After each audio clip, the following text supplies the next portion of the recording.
Dhavaleswaram barrage వద్ద మొదటి ప్రమాద హెచ్చరికను జారీ చేయడంతో కోనసీమలోని లంకవాసులు ఆందోళన చెందుతున్నారు. ఆయనవిల్లి మండలం ముక్తేశ్వరం కాజ్వే పైకి వరద నీరు చేరుతుండటంతో భయం గుప్పెట్లో బిక్కుబిక్కుమంటున్నారు ప్రజలు. ఆయనవిల్లి లంక, వీరవిల్లిపాలెం, అద్దంకివారి లంక, పల్లపులంక గ్రామస్తులు ఎప్పుడేం జరుగుతుందోనని వణికిపోతున్నారు.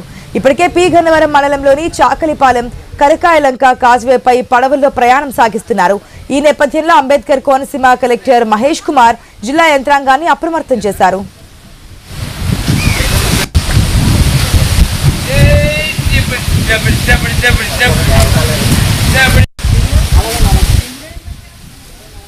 మనం చూస్తున్నాం ధవళేశ్వరం బ్యారేజీకి కూడా మొదటి ప్రమాద హెచ్చరిక జారీ చేసినట్టు తెలుస్తోంది. దీంతో ఆ చుట్టుప్రక్కల ఉన్నటువంటి గ్రామాలకు కూడా అలర్ట్ జారీ చేశారు అధికారులు. అప్డేట్స్ మా ప్రతినిధి గణేష్ ద్వారా తెలుసుకుందాం. గణేష్, ధవళేశ్వరం వద్ద నీటి మట్టం 11 అడుగుల పైగా చేరుకోవడంతో మొదటి ప్రమాద హెచ్చరిక జారీ చేశారు ఇరిగేషన్ అధికారులు.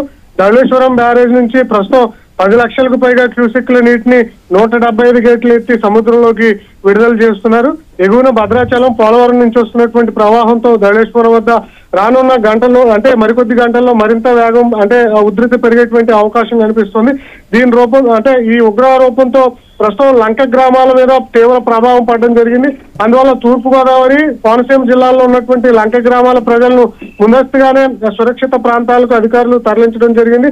రాజమండ్రి సమీపంలో ఉన్నటువంటి లంక గ్రామాల్లో నిర్వహించేటువంటి 300 మందిని మత్స్యకారులు ఇప్పటికే పునరావాస కేంద్రాలకు తరలించారు.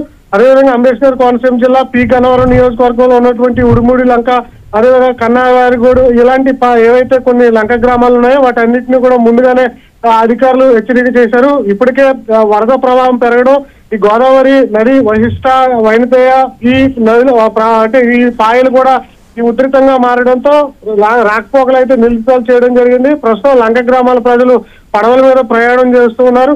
ఇదే నేపథ్యంలో అంబేద్కర్ కోనసీమ జిల్లా కలెక్టర్ మహేష్ కుమార్ అప్రమత్తం కావడం జరిగింది. లంక గ్రామాల ప్రజలకు కావాల్సినటువంటి అన్ని సదుపాయాలు కూడా అధికారులతో ఎప్పటికప్పుడు అందుబాటులో ఉంచినటువంటి సందర్భం కనిపిస్తుంది. ప్రస్తుతం రాజమండ్రి రైల్వే వంతెన మధ్య కూడా ఉప్పొంగి గోదావరి వరద నీరు ప్రవహిస్తోంది. అధికారులు అయితే అలర్ట్ గానే ఉన్నారు. పోలీసులు కూడా పహారా కాస్తున్నారు. ఎందుకంటే ఇటు కాలువలు కావచ్చు, గోదావరి నది కావచ్చు ఉధృతంగా ప్రవహిస్తున్నటువంటి నేపథ్యంలో ఎవరు కూడా స్నానానికి దిగకుండా ఘాట్ల వద్ద పహారా కాస్తున్నారు.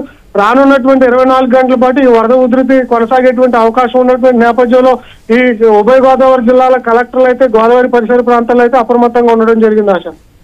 Right Ganesh, thanks for the update.